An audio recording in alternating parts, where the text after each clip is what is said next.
thinks she cute.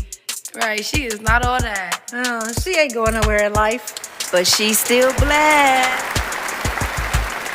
I am your host, Pastor Laquita Allen, and I'm so glad you're here.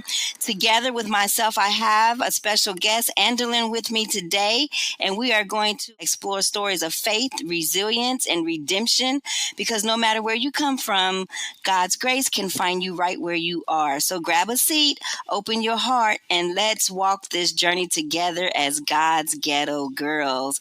Welcome to the house. Welcome. How are you doing today? Oh, I am doing fantabulous. Thank you. Oh, I'm doing great. I was going to ask this question before I even get into the intro, but how ghetto are you feeling today? Well, I am I would say on a scale of 1 to 10, I would say I'm a hot and heavy 8 right now. A hot and heavy 8? Hot and heavy 8. It's an 8. A hot and heavy 8. I know that's right? Because I won't even lie. Before this podcast, I had my do-rag on. I didn't have any makeup on. Even though it's a listening podcast, I was sitting like, let me get this together, because if you don't look good, you don't feel good, and I need to bring all my good energy to this podcast. So, Anderlyn, welcome.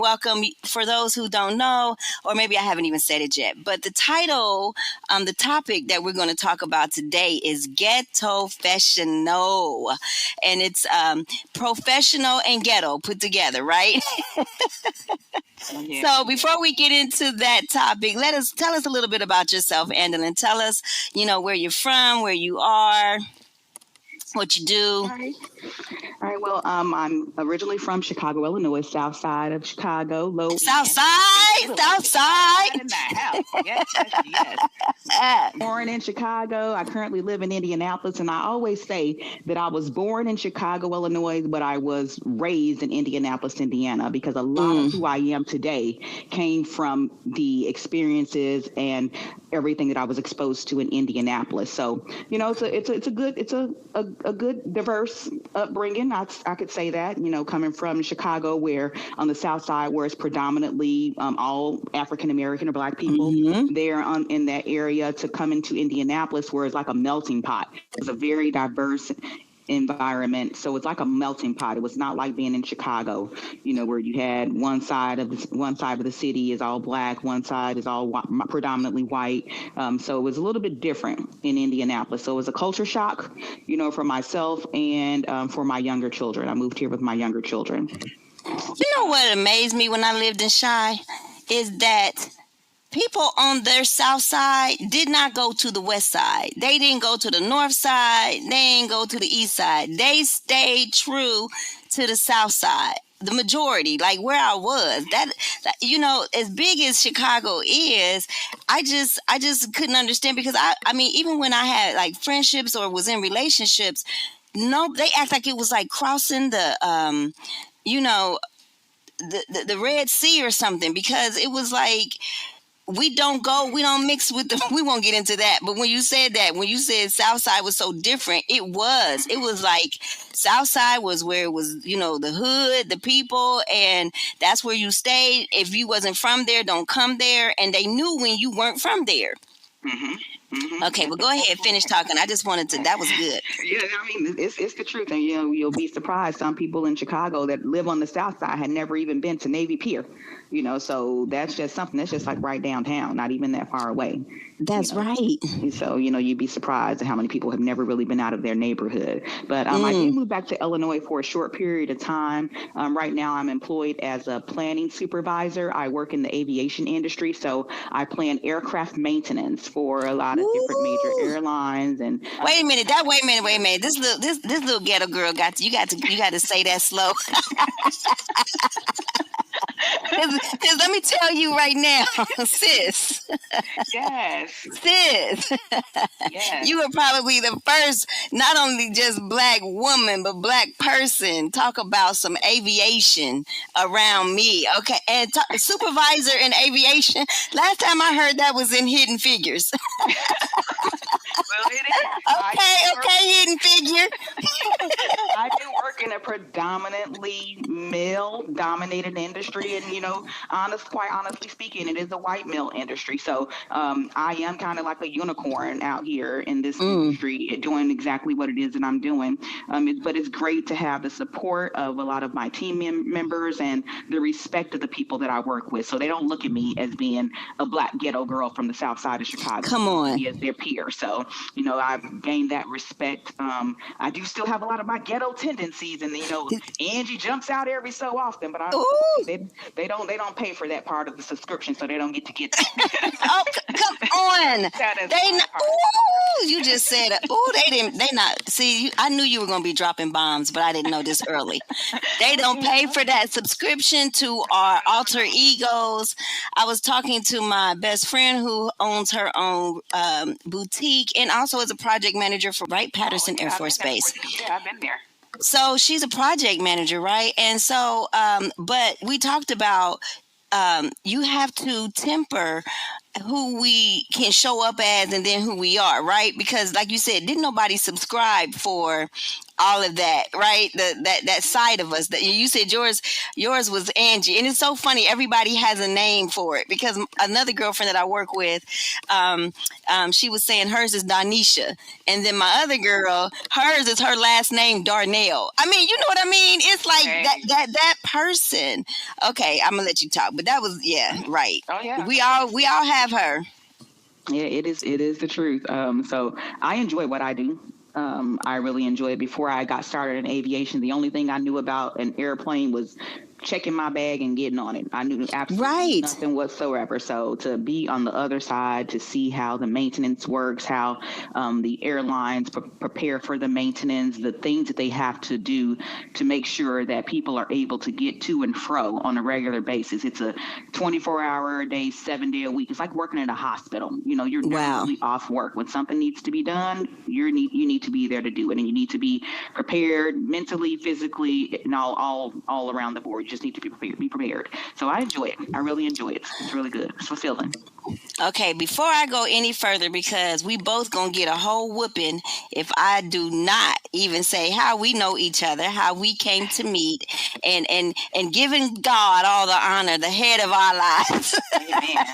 But then our godmother, Marilyn Dean, hallelujah. She is your godmother as well as my godmother. We had not even met over in so many years. I was back in Chicago in the 90s, and when she became my godmother, and I know she's been your godmother for over decades, but we only literally, she would talk about you all the time, and we only met about, maybe, was it 2 years ago, right? Was it 2 years ago? On the cruise for her 70th birthday. And then it was like everything was just so natural. I really felt like we were sisters and our sisters. Just when we got together, it was just organically there, the love, but it's also about what she has been pouring into us to make us the women that we are today. Here you are, and would you say an aviation supervisor, planning supervisor? And I'm a IT project manager for the state of Ohio. And that comes from what has been sown into us, because I think when she met us, we were both in very broken places. I was homeless. Mm-hmm. I don't know about you, but I was homeless. I was in Chicago homeless, and she took me in, and she, ever since then was that spiritual mother that I needed to get to help me understand and figure out, with the help of God, who I am and what I could be and what it should look like, and that I didn't have to settle for what people were putting on me. She helped me find my individuality in this world, and I do credit her for that. So before she whipped the both of us, let us just say hallelujah, amen for that woman. Amen. Yes, amen. Thank you, mama. Thank you, mama. Thank you, mama. Her all the time. I check on her. She met me in a broken place. For sure, I was in an abusive relationship, and She I know. She told me that story, and I used to be like, "Mama," but then once you know her, she was real. She was oh truthful yeah, and because I was she believed working. it. She believed it and made me believe it because let me tell you, she had gotten me a job. Well, my god sisters and them, because they all just rallied around me and took me in. And on the south side of Chicago, what they do, right? That's what they do. They will take you Absolutely. in, and you become TT, you become little baby, you become somebody. You are Hmm. family. And that Yes. The Dean family in Chicago, south side of Chicago, took me in, and they got me a job because they were like, "You need to go to work.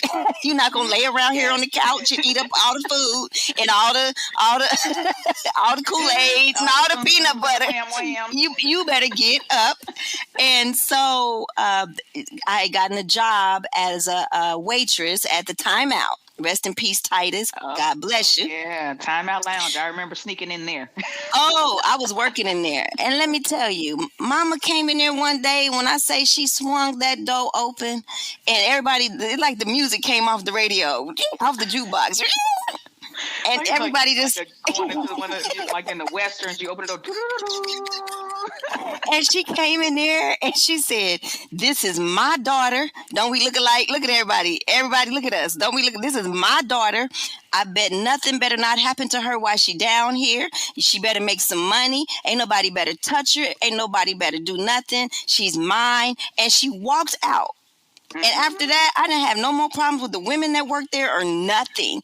I was like, wait, well, okay, all right, Oh, all right. So with that kind of mothering that we had, I see why you a hidden figure.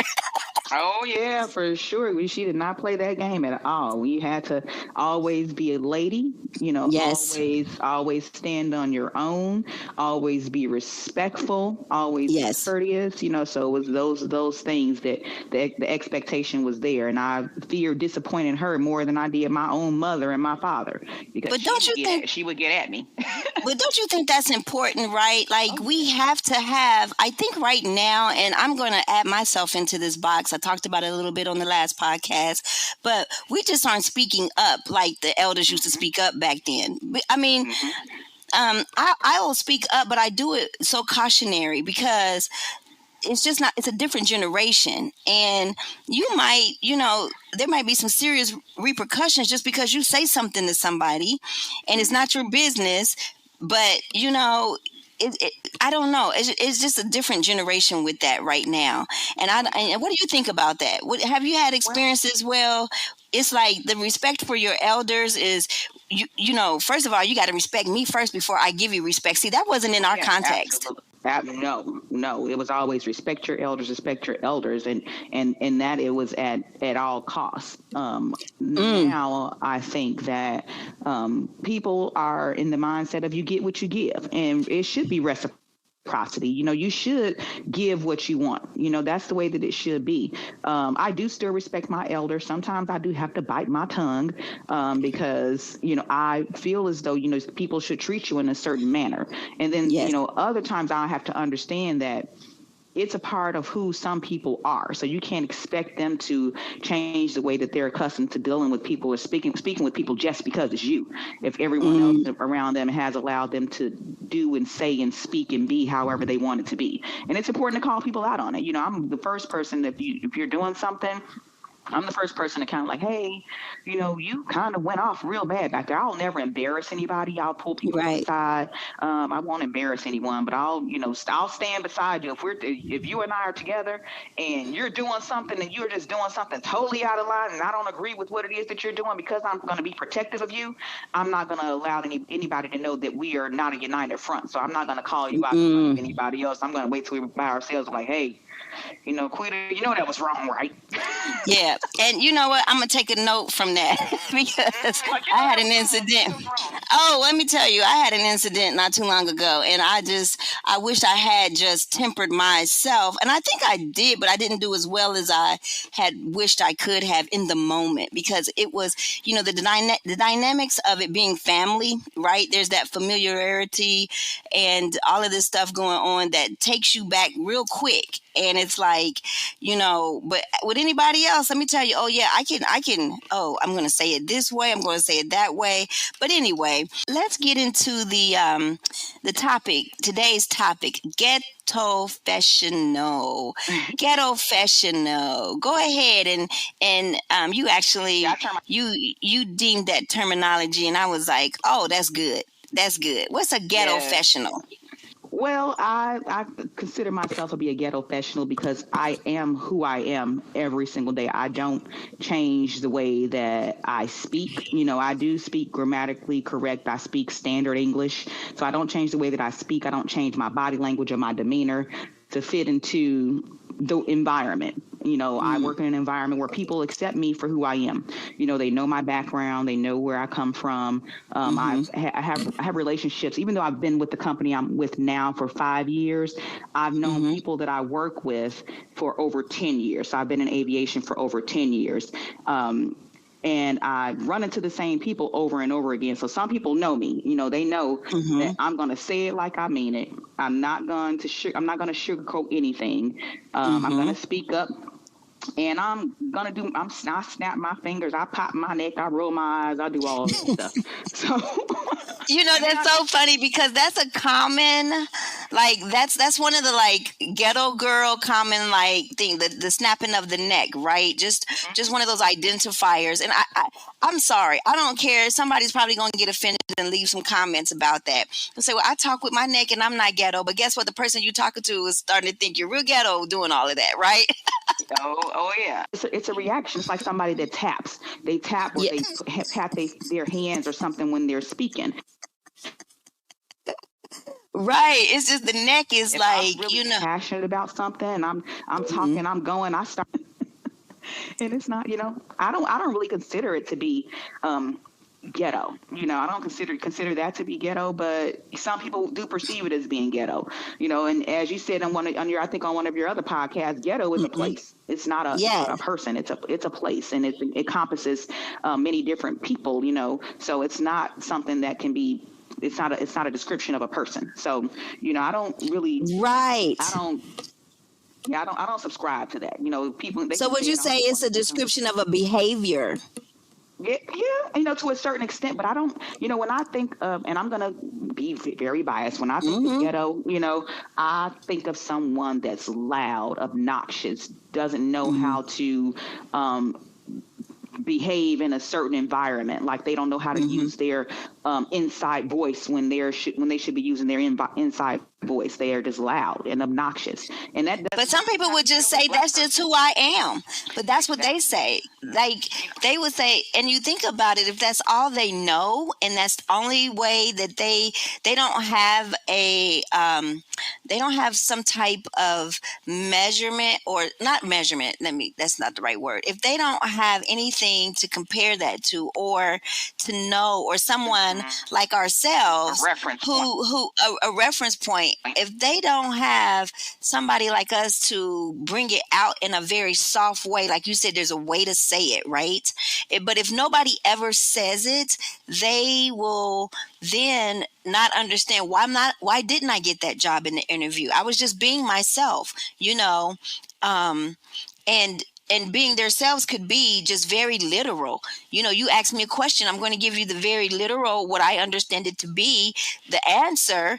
And because my intent is well, and I could, if you hired me, I would be the best employee you ever had, because I'm true, I'm hardworking, I'm truthful, I'm not deceitful, I'm true to myself, and I'll be true to you. But because I couldn't articulate in an interview those things, and I only knew to say them how I know to say them, I may not get that position, because you don't understand my passion or my inability to not even my inability, but your inability to meet me where I am.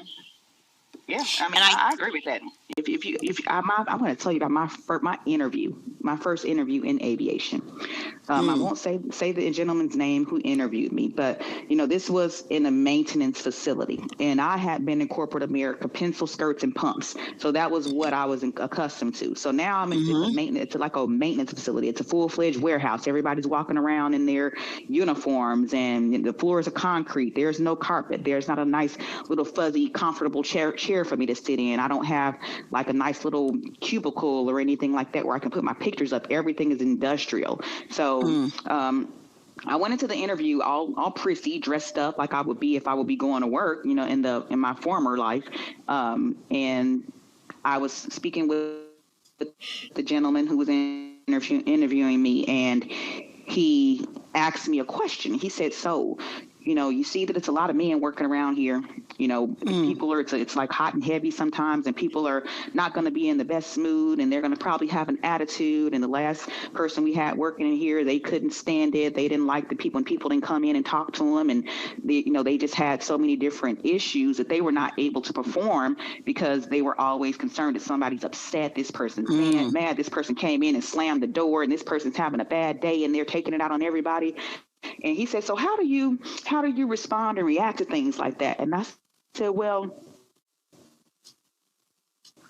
permission to be myself." And he said, "What do you mean?" I said, "Well, I just want to be Ooh. myself and respond the way that I would respond, because I don't want to be one way in this interview, and then when I show up to work, I'm somebody totally different. So permission to be myself."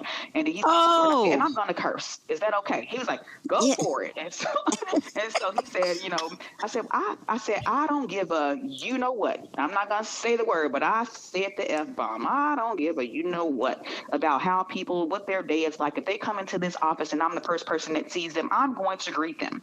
And if Mm-hmm, they don't greet me, I'm just gonna accept the fact that they don't greet me, and it's just a part of them. I'm not gonna make them mm. say anything to me, but I'm gonna tell you, I bet my bottom dollar that person who never speaks to anyone after them coming in and interacting with me on a regular and consistent basis, they're gonna speak to me. If they don't speak to anybody else in this office, they're gonna speak to me."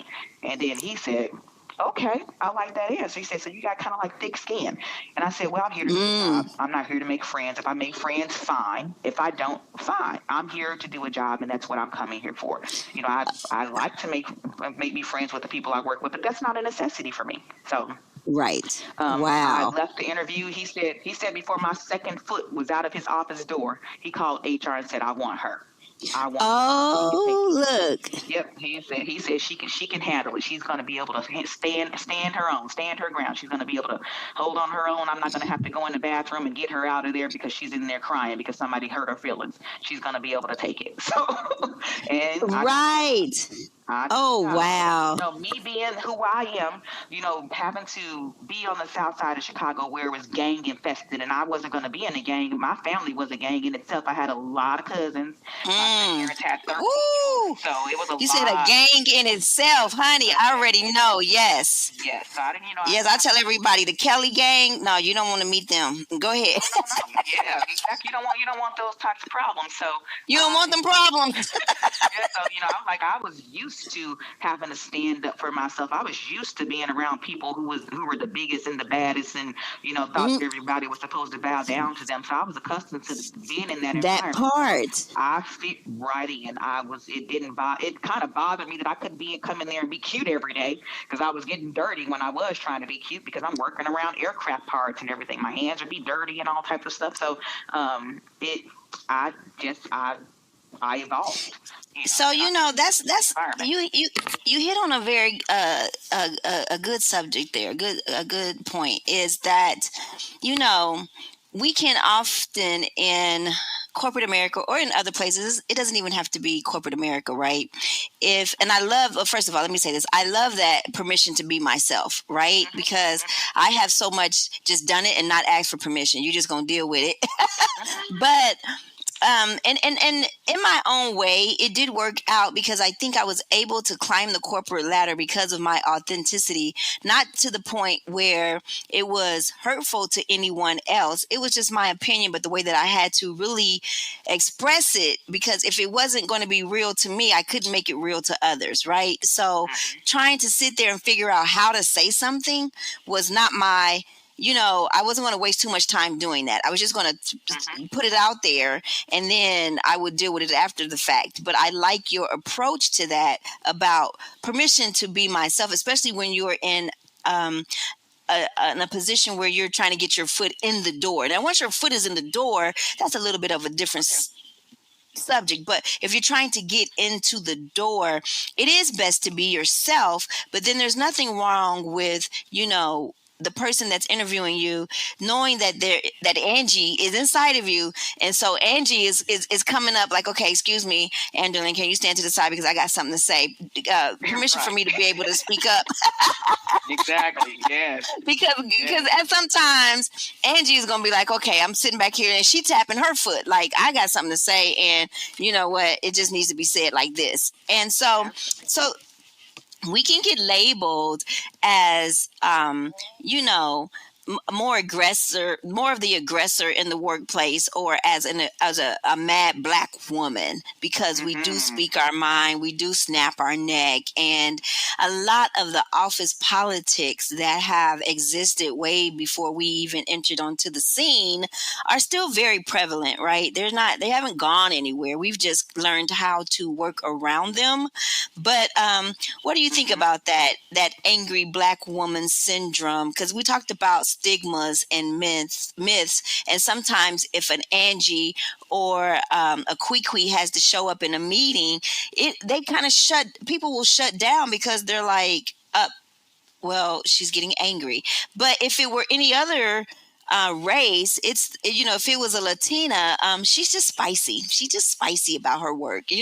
Words like that are used. Or if she's, of another culture, there's these nicer labels put upon them. But when it comes to black women, we always seem to be the angry black woman. But at the end of the day, what I have found is we just cut through the BS a lot quicker than most people do, like you said, because of our upbringing. I was raised in the gang, so you can't. So we didn't have time. I needed to plead my case. I needed to get my point across. I needed to be heard and understood and validated. And I needed to be able to. I was talking to a friend the other day, and I was like, I come from a family that Jones all the time. Jones is when you joke and crack jokes on each other about your mothers, your grandma. It did not matter. Your grandmother could be in a wheelchair. Your cousins will be sitting there talking about it. The whole family laughing, and most people find that cruel, right? But in our family, it was like you fight. You got to come back with something else, because if you didn't come back, then you became a target. And so in the workplace, I think trying to balance those meetings are okay. So there was that dynamic of our upbringing, but let me hear what you have to say about the angry black woman syndrome in the corporate workplace.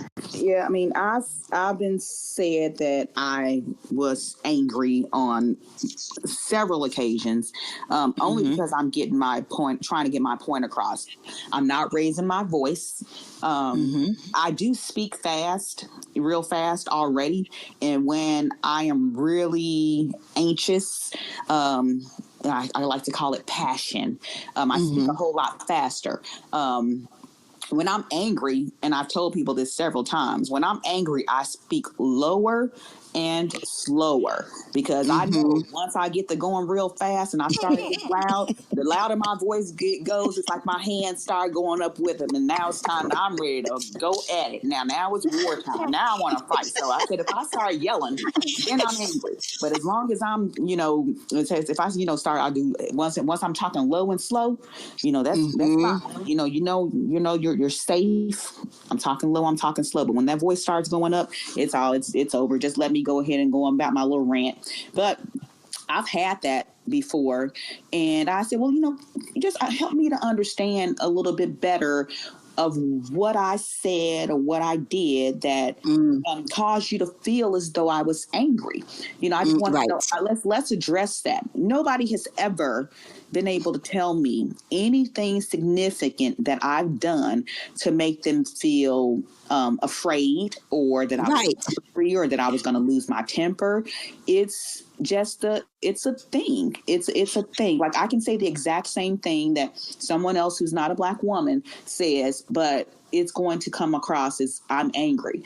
But we can say the exact same thing. So I make people explain. I was like, tell me what you mean. Explain to me, tell me what you mean, because I'm really in the growth stage in my life right now, and I want to grow, and I want people around me to be comfortable. So now, had it been like 20 years ago, I would have said, okay, yeah, I probably was, a little amped up and ready to, go to war and everything. I can probably say that. But me being who I am now, like, you can't say that. I want to know what it is so that I can change that, because I do not want people to look at me as being an angry Black woman. I do want to continue to progress in my career, and I know having people say that I'm difficult or that I'm angry, it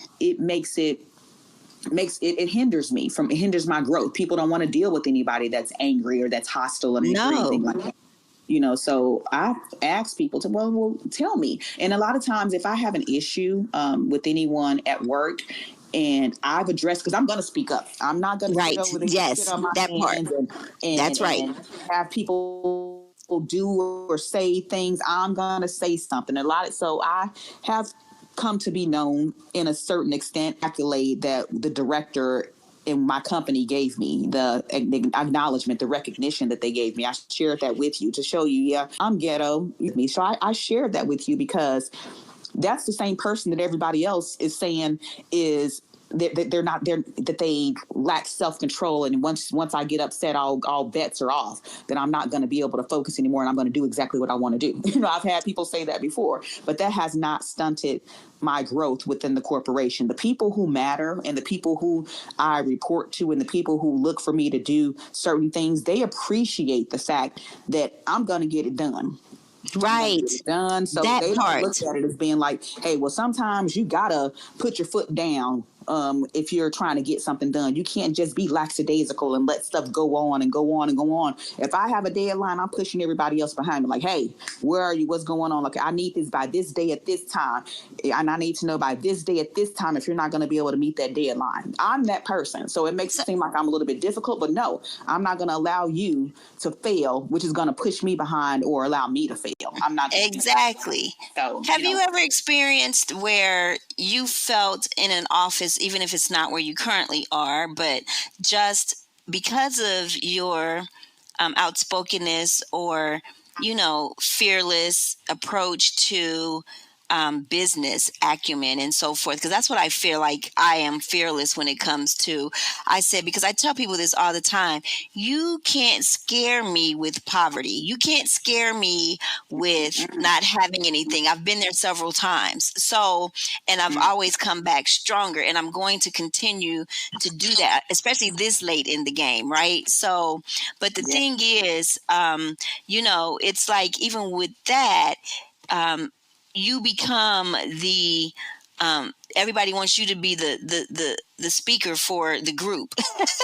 Well, can you tell them? Have you ever experienced that? And then at some point, I'm like, no, because I've caught myself a few times, because initially I was like, yes, what's the problem? I'm like, oh no, let me go say something for you. I'll go, this is wrong. And what I found out is those same people weren't willing to do the same for me when I needed them to help me in the area of being understood. Okay, now I translated this for you. Now, can you translate back for me this? Because, you have more commonality with this person than I do. And so can it be two-sided? But that's where it fell short. And I won't say for everyone, because I have a homegirl that I work with now, and she will be like, what? Oh no, I'm going right now. And I'm going to say it, but she doesn't get looked at as angry. But if I were to come the way she comes sometimes, because she's passionate, but I'm mad. And it's like, I said the exact thing you said, but it got received differently. But there are others that I have gone to others about on their behalf, and then they're like, well, that's not really. And once they once the issue became, they were confronted about it or something, all of a sudden it was, oh, but that's not what I meant. She misinterpreted what I meant. And I'm sitting Mm. there like, oh, really? Oh, Oh, okay. now All see, right. that's where I kind of like, okay, well, explain. Mm-hmm. Explain to me what it is that you really meant, because I understood what you said. I heard what you said. I comprehend very well. And this is how I perceived it. So it's not always. It's not the. It's not the intent. The intent doesn't matter. It's how the person perceives it. So your Mm-hmm. intentions can be totally different than the way someone perceives something. I have had several instances where I have picked up on the fact that someone is not pulling their weight, and it's because I'm directly related and invested with this person, so I'm able to identify it faster than other people would. And then later That on down part. the line, the other people will say, oh, well, yeah, I'm having this issue with this person and this and this and that. And they, I'm like the confidant. I'm like the person that everybody comes to and tells, Mm, I'm calling a vent because they know I'm not going to say anything. I think right. And they know you're going to give them honest feedback Oh, too. absolutely. I read a book called Safe People. Mm, John Cloud and John Townsend and Henry Cloud. They're Christian authors, but it's called Safe People. So I had not been around safe people before, so I had to mm. learn how to be a safe person so I can attract safe people also. So I have become Yes. a confidant for a lot of people. They'll come to me like, Yes. I know you're not going to say anything. They always say, I know you're not going Right. to say anything. And they know I'm not going to say anything. Yes. You told me something because in confidence. And I was like, well, can you, if I'm having that same issue, and they come to me because they know, because I'm very upfront about the issues Yes. I'm having. And, I'm not, if I say it behind closed doors, nothing happens. I say it in front of an audience. So everybody Yes. knows that this is what's going on, because now nothing's happening and I need some action. So yes, You put the snake on the table. I put it on the table Chop and I his shine head a light off. on it. Oh, I shine a light on it. Yes, Skin I it. do. Because Yes. what's not Yes. going to happen is that I tell someone nothing happens, and then when everything hits the fan, then it's, why didn't you say something? But I'm like, okay, Exactly. I said something. So when that happens and people come to me and they come to me because they know I've had the same issue with the same a process or a person or something like that. And I was like, well, can you do me a favor and can you say something? Because it seems like I'm always the person who comes and brings things up. I'm always the person that saying something. It's just, I just can't let things sit by the wayside. And in the environment that I work in, you can't just let stuff sit in by the wayside. You can't do that. You'll get so far behind so fast just by allowing something to just go and sit for a day. You can get so far behind. You can be behind schedule very easily. So I'm very upfront about that. And I always say, hey, can you say something? Can you say something? Can you say something? Just go and say Please, something. yes, somebody. Okay, and then they Whatever all the looking at you in the meeting like, you know what we said, say it. So let me say this. So I'm so glad that you brought that up, because one thing I do is, you've been to my home and everything. I have books everywhere. I love to read, so I'm going to have to pick up this Safe People. Yes, get That even the Boundaries too. Boundaries is another good book that they boundaries. Boundaries. Oh, Yes. boundaries. Oh, I love that. And it took me a long time. I'm going to say probably a couple of decades to really, really, you would not think not, but I was hurt a lot because I never really set those boundaries. I knew the boundaries within myself. I never let other people know what those boundaries were until they crossed them. And as I matured, I started to tell people what my boundaries were. And that way it was, okay, I've informed you, I've told you what my boundaries were, and you crossed them. And then now we have a problem, because when Kwee show up, everybody's going to be like, what happened? And it's going to be like, well, you crossed those boundaries. So another book that I wanted to talk about was The Memo. When you talked about Ghetto-fessional, well, when you brought that up, Yes. when we were talking about the podcast, there's a book called The Memo by Minda Hart. And it's talking about, you have it. Yes, and the Stacey Abrams book. Yeah, because we had this conversation. Yes. Leading from the second chair. Stacey Abrams leading from the second chair, and then The Memo. And the memo is what women of color need to know to secure a seat at the table. And like what we're talking about is exactly what she kind of breaks down, securing those places and upward mobility. And she talks about when it gets rough, you don't lean out and shrink, you lean in and grow. And when you lean into difficult conversations and you really in the midst of that, those difficult conversations, you have to have like a self-evaluation right there at that point and say, who am I going to show up as? Am I going to show up as who I think they need to show up, or I'm just going to let me show up? Because I'm going to tell anybody listening, you need to let me show up, but just me just needs to be a little refined, right? It's you know, because that whole watching somebody else and saying, okay, I'm gonna say it how she says it doesn't work if she is not looking like you, right? Because then you're going to get a whole different perspective put on you than that person based on what a person, what their paradigm is. So if you're doing something, and I won't even say that because our race in general has already been depicted as aggressive, right? But not understanding that goes all the way back to slavery. All we've known is aggression. So when we act this way or behave a certain way, it's because we were conditioned to be aggressive. I mean, when you beat something long enough, it will get aggressive. I could beat my dogs, and guess what? I will have aggressive dogs because all I do is chain them up and beat them, right? And so, but then to have to try to deal with that, and I love, I'm always so blessed. Like when I have wonderful coworkers who I don't, really have to go through that as much anymore. But there are ones that I feel like try me every now and then, and I have to tell them and let them know I'm not the one. Keep it moving, because I'm just at the point in my age in life anyway. I don't care who you are. I just be like, no, not me. I'm not the one. Somebody tried to sneak up on me and scare me at work the other day, a grown man, and I told him, I said, don't play with me like that. I don't play like that. Last person that snuck up on me and did that, I smacked them, and I don't want to smack you in the workplace. So, but it's going to be your fault.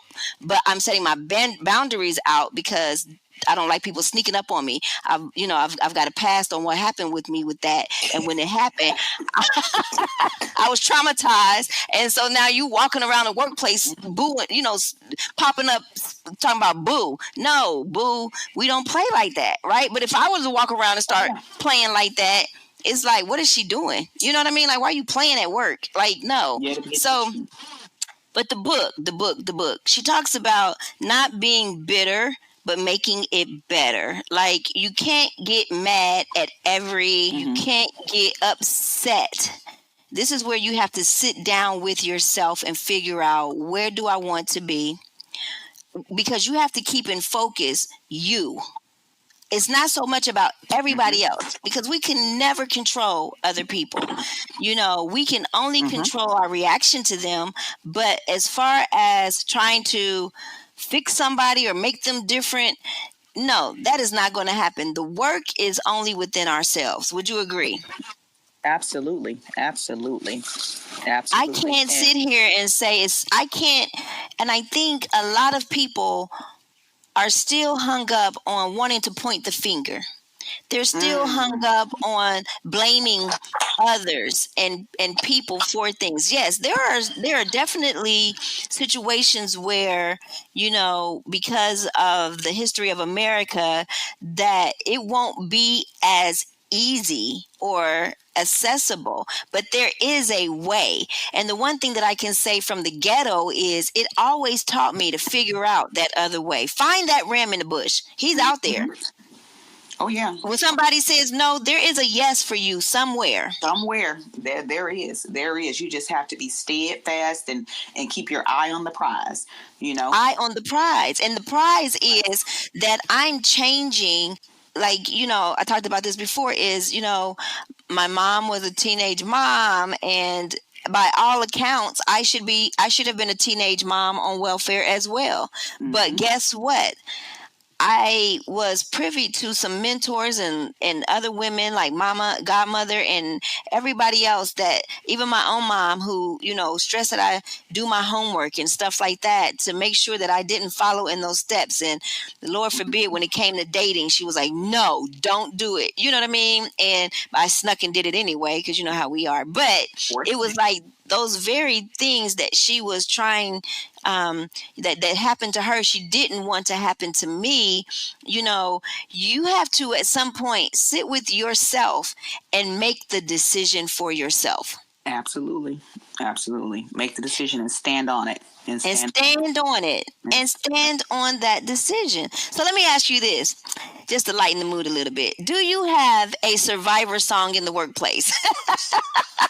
Is there a tune that when you get off of work, you have to go put it on in the car, or a tune on the way to work, or after a bad day, or, after something has happened? Do you have a go-to song? And it may be more than one, but what's your favorite?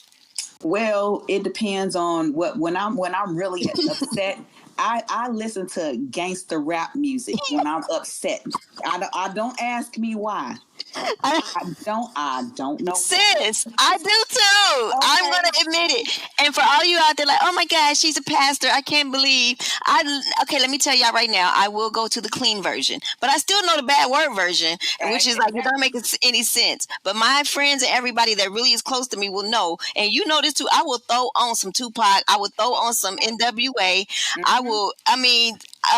Some Lil Kim, something, and like you said, whatever happened. Well, mine is Mystical, Bouncing Back. Oh. Keep bumping me against the wall. Yes, that's mine. Like, you ain't seen Bouncing Back, like, you whatever. Like, that is my go-to when I'm in the mood, and I'm like, you know what, I need to get this up off of me. I get that little hostility. I listen to that song, and I'm like, yeah, you can't do nothing to me.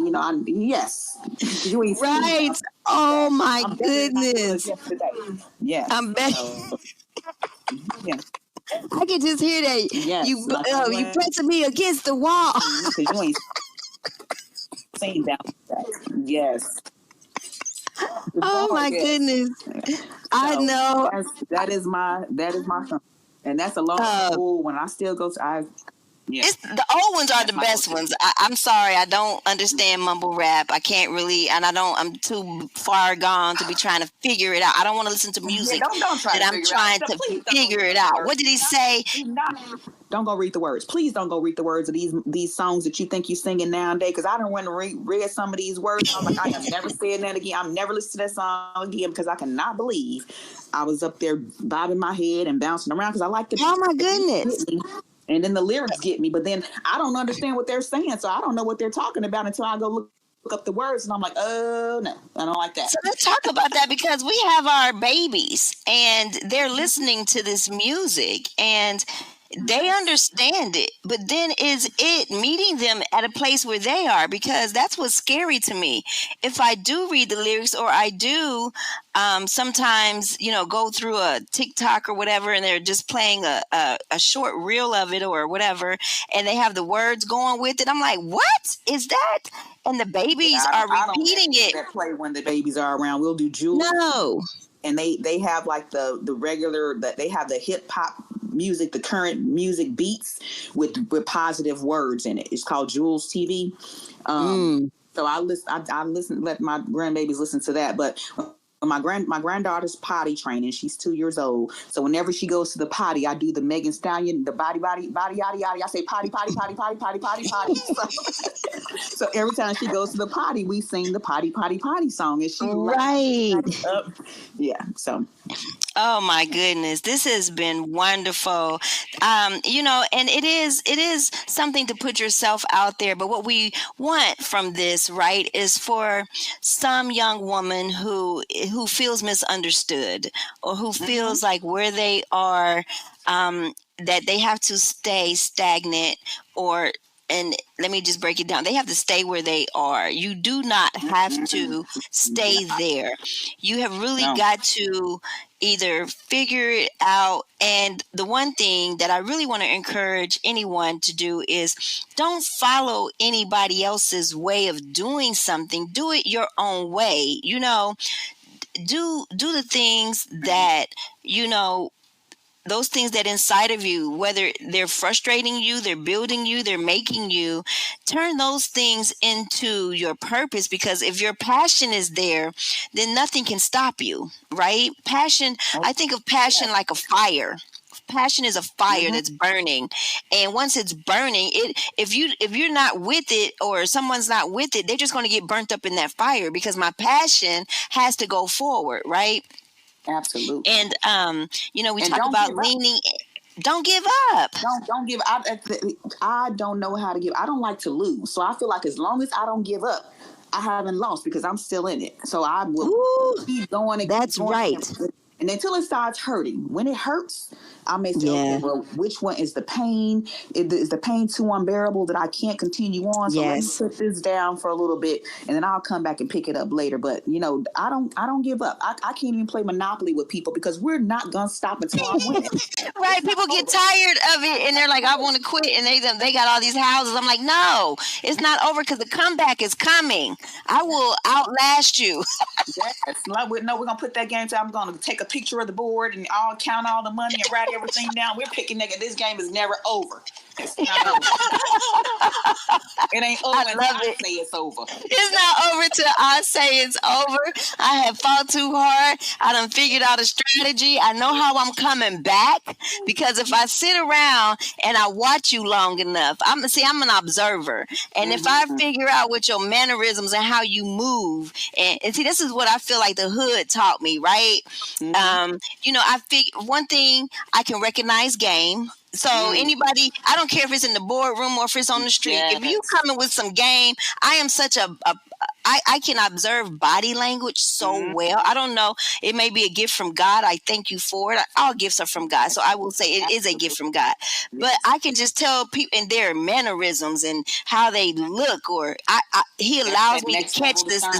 He lets me catch the side eyes, and he lets me catch the little turned lips. And then I'll say, is there a problem? Did I say something that you didn't agree with? Because we're not moving forward with this. And as a project manager or as a supervisor, whatever, you really have to call things out very, like, in the moment. You can't wait, because we're on a timeline. Like, I can't wait 2 weeks later and call you and say, well, did you really not agree with me? Like, and so you have to learn how to balance it. And at some point, I'm stopping to say, I don't care if it does sound angry, because I know in my heart that I said it the same way that this person just said it. Now get over it and answer my question. Now keep it moving like it. Okay, I understand that you're upset. Get out your feelings and let's get this done, and we can get back. Let's get this done. And one thing I also encourage people, because I do work in a predominantly white environment. There are not a lot of us. I'm gonna say Black people in the industry that I work in, especially not at the level that I'm at. Oh, not at Hidden Figures. I seen that movie, honey. Yeah. So, she had to run all the way down the street to the bathroom. Yes, to the bathroom. It ain't those days for you, but I know sitting watching her in that room with, all the, nobody like her across the table. Yeah, I mean, I get imposter syndrome sometimes. Sometimes I'm sitting in the room in these meetings with the owners and the directors, and I'm like, well, what am I doing here? Like, yes. I'm supposed to be here. So I get the imposter syndrome. But what I do have with me is people that I have, friendships that I have gained over the years, where these people, they know allies. They know me professionally. They know me personally. They've met my children. They've met my grandchildren. They've been to the baby showers. They've been to the birthday parties. And these are a lot of my coworkers. And people always say, Anderlyn, you got a lot of white friends. And my cousin says, she got good white folk. Them ain't just regular old white folk. Them good white folk. Because they stand up for me.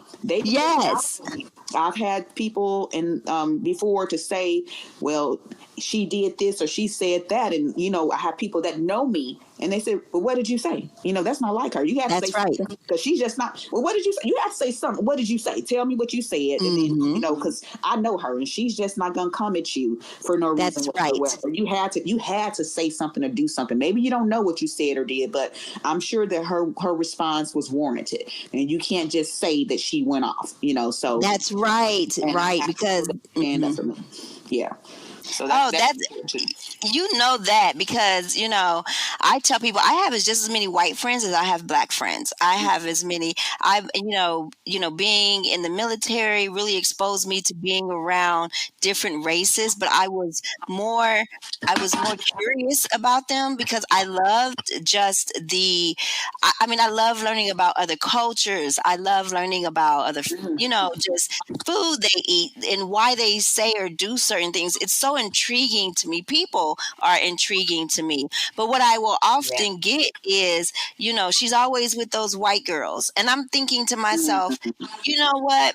To me, at some point, a genuine friend is a genuine friend, and I don't care what color they are. It's at the point, like, it's just a matter of who, like you said, who's my safe place, right? Yes. Who can I tell some things to?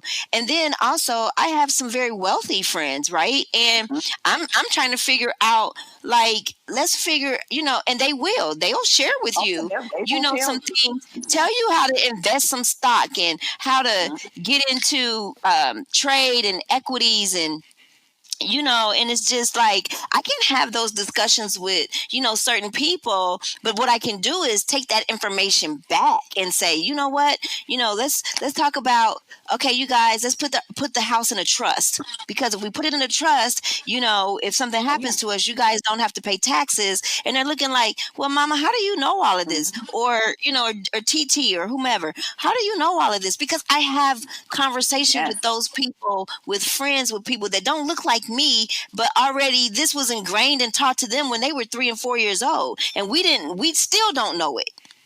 And they're not afraid to share it. They're not afraid to help you get there, because I think a lot of people, like I said, It's a not genuine competition friend, with them. it's not competition with them. Oh my girl. Let's not even get into that. We talked about that in the last podcast, because I don't know why my sisters or brothers think that we have to be in such competition with each other when we're all trying to go up. Right? If I have lessons learned that I can share with you, I want to be able to share those lessons learned with you, so you don't have to go through the heartache and the feelings and the kickback that I went through, and it can make it a little easier for you. Right? Yes. But there was just this whole You get them the competition shortcut. Let them in through the back door. You know what I mean? through the back door. But this is the thing. Yeah. We got to be willing I'm to big on let them networking. I'm big on let them. networking and reaching back. We have got to be better at reaching back, right? Like we have to start sharing those things with the next generation, so that they too can aspire to be, they can see themselves. And that's another thing. They can't be what they don't see. I would never had imagined, like, I would know a black woman in aviation when I was growing up. That just wasn't, no. I would never have imagined that, other than seeing Hidden Figures, that there were actually black women, you know, back making those very important decisions. And when you talk about the mechanics of if you talk about the mechanics of an airplane and coordinating and checking that and running that and supervising those activities, I would not have seen you there. Yeah, so I would not have even imagined, if I was a young girl, that, you could tell me that I would meet, or see a black woman that is working at a major airline as with the responsibility that you have there. When I saw Hidden Figures, I mean, like, I've watched that movie, I know 7 or 8, 9 times, just because it's just a fascination. It almost is like a fantasy, but it was real. And then to hear, like, so let's just say this: a young woman out there listening, what should she do to try to break into aviation if she's interested on the mechanical or operational side that you're on? Well, I would encourage someone, a young lady or a young man, Right. I would definitely encourage them to get into STEM, science, technology, engineering, and mathematics, focus on their STEM courses. You don't have to go to a a university in order to get started in aviation. You can go into a trade school. There is the Aviation Institute of Maintenance that's here locally in Indianapolis, Indiana, and take advantage of those. Go to a community college to take a lot of your prerequisites so that you don't have to pay so much money in school. But definitely do that. I mean, it's important that you just really focus on mathematics and science. We really need people in the aviation industry. We're projecting right now, the next 10, 15 years, we're not going to be able to have any aircraft mechanics. It's not, they're all phasing out. They're retiring. It is really hard to find talent, people that are actually out here performing maintenance. We've had several times to turn work away because we can't staff the projects because there is more work that needs to be done than there are mechanics to do it. So and what does a mechanic make? What does an airline mechanic make? It depends on the skill set. They're broken up into different disciplines. You have your interior mechanics who normally do things that are inside the cabin. You have your avionics who do all of the electrical and wiring. You have your A&P mechanics who work on like the landing gear and the flight controls. And you have your structures mechanics that work on the fuselage, which is like the tube of the aircraft, all of the composite and metal components, aluminum and metal components. So, there are many different disciplines. So for the interiors mechanics, they start off maybe around $25 an hour for an interior mechanic. You can make upward to $65 an hour depending on what your discipline is. But there's you can work 6 days a week. You have to have one day off per week. You have to have 4 days off per month. There's a lot of overtime. It's the division that I work in now. We have traveling mechanics. So they travel all across the United States and abroad performing aircraft maintenance for airlines, Department of Defense. Aerospace. We even had a project that we did for SpaceX. I'm not going to go into a whole lot of detail on that, but there's so many different avenues. Like me, I'm on the administrative side. I've not done any aircraft maintenance at all. That's how I learned, because again, like I said,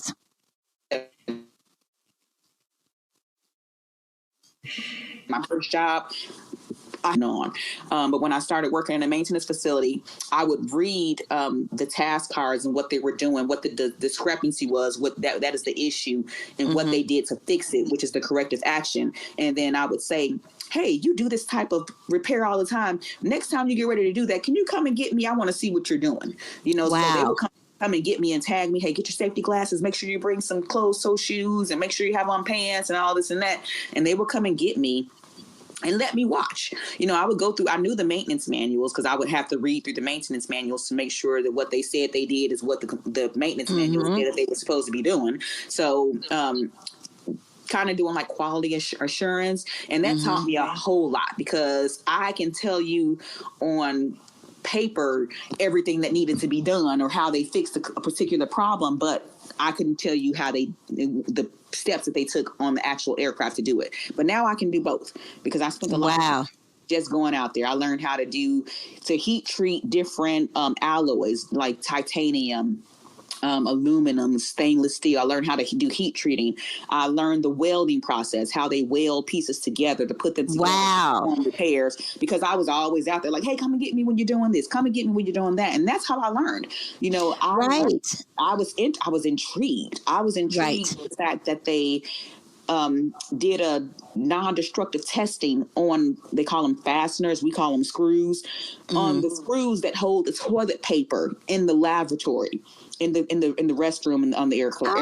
It's called the lavatory. They test the screw that they put in to hold the toilet paper to make sure that it's not going to break. I'm like, oh my gosh, like this is intense. So, oh my goodness, I was just intrigued about every portion of it. So, it I was interested because I had done corporate America and done a lot of I was an account executive, and I handle accounts like Amazon, the IRS, Groupon. When Amazon was fresh out the gate, I was managing their shipments and their data when they were fresh out the gate back in 2004 Wow. around there. Managing the way that they were dispersing all of their packages and stuff like that. I was doing data management for them. So going from the office into this maintenance facility was a whole new world. I never would have thought I would have been in that type of environment, but I didn't know anything, so I just kept learning. I kept learning. And I started off as a production control clerk. Really was a person that's just handling the paperwork. I started off there not making very much money. I make 4 times the amount that I was making when I first started out. Right. And we talked about this before, right? Because we waste so much time in jobs that we have no interest in. And it's like like you said, you just got interested. You wanted to know about it, and it became interesting to you. And so and I know that God gives us that discernment in the beginning to know whether we like something or not. And that's across the board, right? I don't care if you meet somebody. We know in the first couple of hours or whatever if we really like this person, or if we're going to give them a chance, or even after a month, we have made up our minds pretty much, like we're going to what category, what box we may put them in. And we really try to work through it. But if interest isn't there to try to figure it out, guess what? We're just wasting time. Yeah. And you're just doing Same with job. You're just doing a job, and we're showing up on jobs just to get a paycheck. And then the paycheck is running us, and we're not, there's no upward mobility. And if it is, it's because everybody else done quit and we're just the ones left. But there's really no intentional upward mobility. And I want to be intentional about my upward mobility, right? Like, I want to make sure if I'm going to invest in something, there has to be a return on that investment. It's just not me wasting my time because I don't have nothing else to do. Because one thing about me, even like when I was on my trajectory to where I am now, but back then I had made up my mind. Like once, being homeless and not having anywhere to go or to turn to or nobody to help you, it does something to you. It's like you either are going to break or you're going to get up, stand up, and rise to the occasion to say, okay, I'm not going to get in this situation ever again. Not if I can help it. And so anything that starts to come against that and is looking like a threat towards my livelihood, I will grab onto the horns of it and say, okay, here I am. What are we doing? All right, what is it? Let's deal with this, because there's no way in nobody's hell am I going back to what I came out of. Absolutely not. No, that is absolutely not. No, not at all. Now you can say I'm acting ghetto right now. You can say I'm acting like this, but you're going to hear me. You're going to hear what I'm saying, because I'm going to let you know this will be a fight, not a literal fight, like a physical fight, but it's going to be a fight to the end. And when it's all done, said and done, I'm not giving up everything that I have fought for all this time to walk away because you don't understand, or I'm not understanding, or you thinking this and you thinking that. Like you said, let's have a conversation. Let's talk about it. Let's lay it all out there. But I'm not going to walk away from here feeling like, why did I just act like that? I was being ghetto. No, I needed to be like that way so that I could be heard, because you weren't hearing what I was trying to say. When I was saying it like this, you didn't hear me. But once my neck popped twice, then you want to hear me. It's like a child. It's like a child. Yes. Don't do that, sweetheart. No, don't do that. Right. Don't do that. But you say, no, don't do that again. And they like... It gets them. They perk up. Perk up. Well, this has been so wonderful. I am so glad that you came on. Yes. I'm sure that someone out there has really, really latched on to this and understand. Like I'm just like blown away. I have my own hidden figure on today. Hey, look, this little ghetto girl. See, I embrace it Yes. because I embrace it because I know I just, I embrace it in a way, not like for derogatory means, but to just be like, my humble beginnings and where I grew up from and where I am now You're was not just a supposed to test. be here. You're not supposed to be where I'm not supposed to be here. statistically, you're not. You're not. I'm not supposed to You be beat here the at odds. all. You beat the odds. You beat the odds. Beat them down.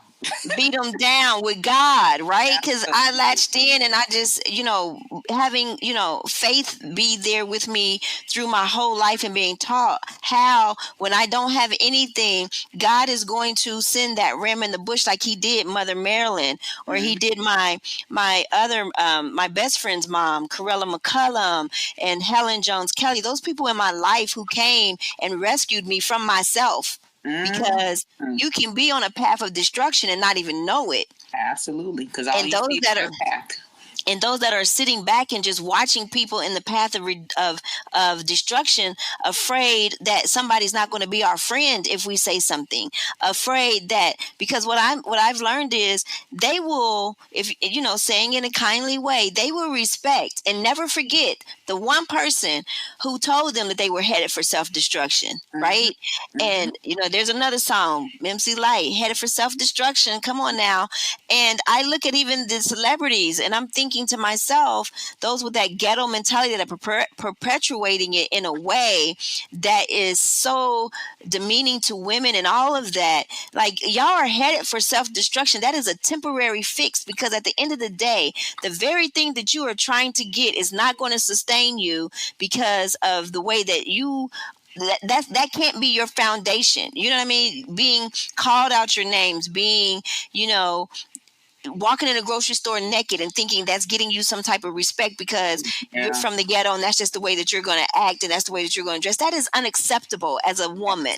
No, right? not at all. And then you want to get mad if a man smack you on your butt in the middle of a store and he don't know you. Well, you put it out there. And no, that's your body. It shouldn't be done. But why would you? That's like holding a steak in front of a lion and telling him don't eat it. Exactly. Let's not put ourselves in those predicaments. Let's not put ourselves in the first place. And we have to and it all starts with self-respect. Respect yourself first, because like, you can't tell me that, because and I'm speaking from my own experience. I was out there trying to do that little stuff, half dressed, try to hang out, trying to go thinking that my body was going to get me all the attention. But you know what it got me? It got me my feelings hurt, because he always chose the other girl. He always chose the smart girl. He always chose the girl who covered herself up at the end of the day. Yeah. Because that's not what a man wants represented of him. It's fun. They say they'll hit that, but they don't want to really keep that. No, they don't. They want your mind. They want a woman that can think for herself. They want a woman that's upward mobility moving, and is even if she's not there, she's trying to get there. And if we really need to lock in and get there together, we can, because I'm gonna tell you, bodies fade, looks fade. Yes. I said it's gonna be so many nursing homes with BBL patients and and all of this stuff. They ain't gonna know what the body's gonna be there and all that's gonna be there, and it ain't gonna be, that's all you're gonna have. Oh gosh, I'm on social media reading stuff every so often here and there, and I saw someone put a post out saying, sis, you should have spent all that money on a BBL thinking you were gonna get a man. You should have got a CDL. Come on. Ooh.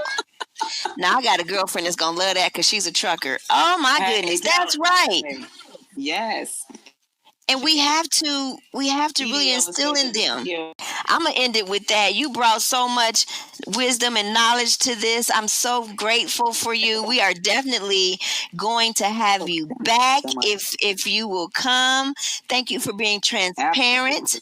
Thank you for sharing your story and your journey. And I love you and I thank you. And I'm just like, I just can't appreciate you enough. So let's say, woo! We did that, girl. We did that. We did that. And before we go, I just want to tell you one of my other go-to songs. Yes. Is Whitney Houston. I didn't know my own strength. Say that part. Yeah, because And part of the lyric says that I crashed down and I tumbled, but I did not crumble. Woo. You know, my dad used to always tell me that you can get through anything if you don't give up. He said, you're a palm tree. You bend, but you don't break. You ever seen a broken palm tree? They bend all the way down to the ground. But have you ever seen a broken one? No, I ain't seen them laying in the middle of the street. And I lived in Florida, plenty hurricanes, been through two of them, and never seen a broken palm tree. They might be laying down, bent to the side, but guess what? When the sun come back out and that ground dry up, they stand straight back up. Yes, ma'am. So we are all palm trees out here. We bend, but we don't break, and we can never fail if we don't give up. We just don't give up and keep it going. Tomorrow is a new day, and it's a new day to make great things occur, make great things happen. Keep God first. Stay in prayer. Stay in your word. Meditate. Pray. Eat right. Exercise. Get your mind together. Get your mind right. That's important. Because that's what it takes. Because it's not about people. It's about our relationship with God that gets us through. Because people are going to disappoint you. People are going to misunderstand you. People are going to make ill perceptions of you that don't even know you. And if you're not connected in some way, and I'm just being honest, like if it had not been for God on my side, I don't know where I would be, because the world will beat you up and the people in it. But you know what? If God be for me, who can be against me? Thank you, sis.